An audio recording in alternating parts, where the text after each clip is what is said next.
me la hacen, ¿no? Bien, la evidencia embrionaria está enfocado al inicio de la vida. La ciencia ha demostrado una y otra vez de que tenemos pruebas de una evolución. Cuando tú ves en la lámina que está a tu mano derecha y en el libro también lo encuentras en la página 78, tú puedes observar ahí embriones, ¿sí? Recordamos nosotros que mediante la fecundación estamos uniendo tanto la célula paterna y materna. Cuando generamos una fecundación se genera el huevo cigoto que mediante una reproducción, ¿sí?, que se llama meiosis, ¿sí?, genera una duplicación de las células, generando esto que tú ves aquí, el embrión, ¿sí? Ahora, la ciencia lo que nos da a demostrar de que si vemos los embriones de todos los seres vivos, tenemos una homogeneidad, es decir, una igualdad. Todos de ellos se generan de una misma forma, teniendo una cabeza, un cuerpo y una cola, ¿sí? Pero la diferencia que se observa aquí es a medida que este embrión se va formando en un feto, toma características de una especie diferenciándose entre un reptil, ave y mamífero, ¿sí? Entonces, esto se lo muestra como una evidencia que es parte de la evolución de todos los seres vivos. De hecho, leo para ustedes, dice, estudia el desarrollo embrionario de diferentes organismos, considerando que algunos de los grupos de especies muestran una gran similitud, sobre todo en los que estamos emparentados. Aquí si tú puedes observar, aquí se pone, ¿sí?, un referente, mamíferos. Nosotros los mamíferos tenemos características muy similares. De hecho, la ciencia nos trata de demostrar que somos muy emparentados y es una razón, es una evidencia para demostrar a la comunidad de que somos parte de una evolución, ¿sí? De hecho, las especies más emparentadas tienen que ver lo que vimos ayer. ¿Sí se acuerdan que observamos la ballena? Es un mamífero. El rinoceronte es un mamífero. Pero también pudieron observar de que hay otra evidencia que es genética, que eso lo vamos a ver a lo posterior. Tenemos otra evidencia, la diversidad adaptativa. Diversidad adaptativa. Bien, esto ya en escuela nos dan lo que es camuflaje, lo que es mimetismo y también coloración aposemática. Eso tienen que haberlo ya visto. ¿Qué es lo que nos da esto como evidencia? De que las especies se originan en áreas concretas. Y hago un poco de resumen de lo que ustedes ya vieron anteriormente. Por ejemplo, en el caso de Darwin, Darwin observó que los pinzones continentales de América habían migrado y llegaron hacia las Islas Galápagos. Como ustedes ya saben esto de historia, pues prácticamente él se dio cuenta de que estos pinzones generaron un ambiente, ¿sí?, muy diferente a lo que hay en el continente, por lo cual se adaptaron y generaron una nueva especie. ¿Ustedes habían escuchado que hay pinzones que son vampiros? No sé si alguna vez ustedes investigaron un poquito de ello, pero los pinzones son animales, ¿sí?, que son aves y son estilo gorriones. Ellos se utilizan en su alimentación, en la cadena alimenticia, cuando transportan materia y energía, utilizan los granos.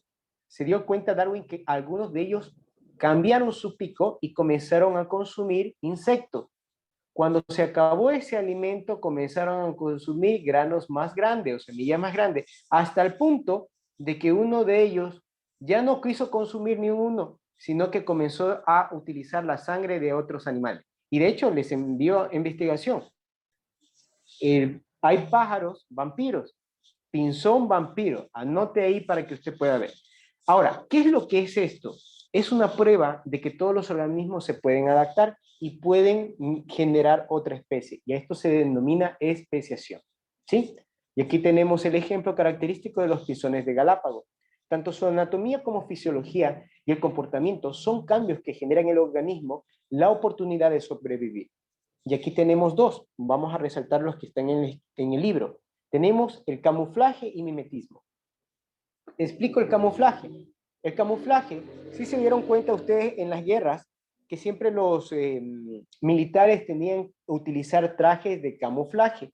Este traje de camuflaje les servía para poder introducirse al bando contrario y poder eliminarlo. Entonces, su ropa prácticamente se asemejaba al medio. Les invito a investigar también. Cuando están en el desierto hay ropa de camuflaje. Desde ángulos superiores no se puede ver a las personas o las tropas del ejército. Los animales también generaron en su cuerpo, en su morfología, en su estructura, en sus características fenotípicas, lo que se ve, el camuflaje. Y aquí podemos ver un ejemplo, ¿sí? Esto ya creo que lo han visto alguna vez, el zorro ártico. El zorro, en su primera etapa, ¿sí? Es tan sensible que puede ser presa para otros animales, ¿sí? Incluso, recuerden que él, dentro de la cadena alimenticia, puede llegar a ser alimento o puede ser depredador. El animal, por ende, se ha adaptado y ha utilizado el camuflaje para poder sobrevivir. Y aquí tenemos un ejemplo, ¿sí? El zorro ártico. Si lo vemos de un ángulo más lejos, a 100 metros de distancia, ya no lo podemos visibilizar porque él se ha adaptado a las circunstancias y él, cuando cambia la temporada de verano, si tú ves en tu libro, en la página 79, ¿sí? Él cambia prácticamente su pelaje. ¿Con qué fin? Con el fin de camuflarse en su entorno que le sirva para dos objetivos. Para protegerse y también que le sirva como medio para poder cazar a su presa. Hemos hablado de lo que es camuflaje. Hablemos de mimetismo. Ustedes se han visto los mimos, ¿sí? ¿Quién no conoce un mimo? Los que se visten en su cara. Yo creo que ustedes cuando estaban en presencial hicieron algunos de ustedes un mimo. O el licenciado de música creo que una vez lo vi haciendo mimo. Se pintaba y imitaba. De hecho, los animales también han presentado esto de forma adaptativa. Mimetismo son dos especies que son muy diferentes, pero comparten alguna semejanza, la cual resulta en una ventaja para una o para ambas. Y aquí presento un ejemplo, el resumen de lo que se ve en el libro. Aquí yo tengo presente lo que es una coral. Toda persona que vea una coral sabe, identifica que es un animal extremadamente peligroso. Su veneno es tan letal que puede paralizar y no te permite ni siquiera llegar al hospital. Es decir, es una muerte instantánea. ¿Qué es lo que han hecho los animales? Por supervivencia, hay muchos animales que tienen esa coloración aposemática, es decir, una coloración que adaptaron para poderse proteger. Y aquí tenemos la coral falsa. La coral falsa no es venenosa. La coral falsa presenta en su estructura fenotípica esta coloración. Así que todo ser que vea prácticamente repele, es decir, ve el peligro y ya no ve a este animal como alimento, sino como más bien un peligro. Y aquí tenemos lo que se llama evidencia, ¿sí?, biológica adaptativa o geográfica, como está en el libro. Bien, pasemos al siguiente. Tenemos en la página de su libro, en la página 80, y yo simplemente he sacado una fracción de ahí, dando un resumen para que ustedes puedan entender el concepto. Evidencia biológica genética.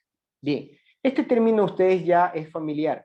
Estamos hablando del ácido disoxirribonucleico, que es el ADN. El ADN transporta todo ese material genético de un padre o una madre hacia un hijo. Y así sucesivamente generando la perpetuidad de la especiación o de la especie. ¿Qué es lo que dicen los científicos? Que hay evidencia genética, como ustedes vieron en el video. Dice, la genética es la ciencia más reciente. ¿Qué indica esto? Según los estudios comparativos de algunas genes de algunas especies, se dieron cuenta de que hay una similitud. Y aquí te lo pongo en un ejemplo tan sencillo. He cogido lo que está en el libro tanto de la vaca y el caballo. Tú puedes ver que las características fenotípicas y genotípicas son muy diferentes. La vaca frente a un caballo son muy diferentes, ¿sí? Pero tienen similitud. Son rumiantes, son cuadrúpedos, son vertebrados, ¿sí? Y si comenzamos a ver similitudes, tú vas a ver igualdad. Pero la ciencia, utilizando ya el ADN de ellos, se dio cuenta que las bases nitrogenadas que tú ya las identificas, que son adenina, citosina, guanina y timina, que están en el ADN, se emparentan. el ARN absorbe esa información y transmite hacia los ribosomas para generar las proteínas para que se generen otras células. Con ese concepto que tú ya sabes, los científicos dicen, si nosotros vemos la secuencia de esas bases nitrogenadas, podemos ver que hay una igualdad. Y yo he puesto en rojo, ¿sí? Allí las diferencias. Por ejemplo, si tú ves la parte de arriba, aquí tenemos la codificación de todas esas bases nitrogenadas y tenemos arriba guanina, citosina, timina, guanina, citosina, adenina, citosina, timina, guanina y timina. En la parte de abajo, en el caballo, también aparecen los mismos bases nitrogenadas. Y si tú eres un buen observador, puedes ver que también hay guanina, citosina, timina, guanina, citosina, adenina, citosina, timina, guanina y timina. Bien, pero la secuencia continúa. Acuérdate que el ADN prácticamente es la secuencia de toda esa información. Pero se dieron cuenta los científicos que hay una similitud, pero hay pequeñísimas diferencias. Mira aquí en la columna 3. La columna 1 es la vaca y caballo, la columna 2 es una secuencia de ADN y la tercera, mira, si eres bien observador, tenemos guanina, guanina abajo, adenina, adenina, timina, timina, adenina, adenina, adenina, adenina, guanina, y aquí tenemos una diferencia. Ellos se dan cuenta de que en el caballo hay una diferencia. Ya no tiene guanina, sino citosina. Y acá tenemos citosina en la vaca, guanina en el caballo. Timina en la vaca, adenina en el caballo.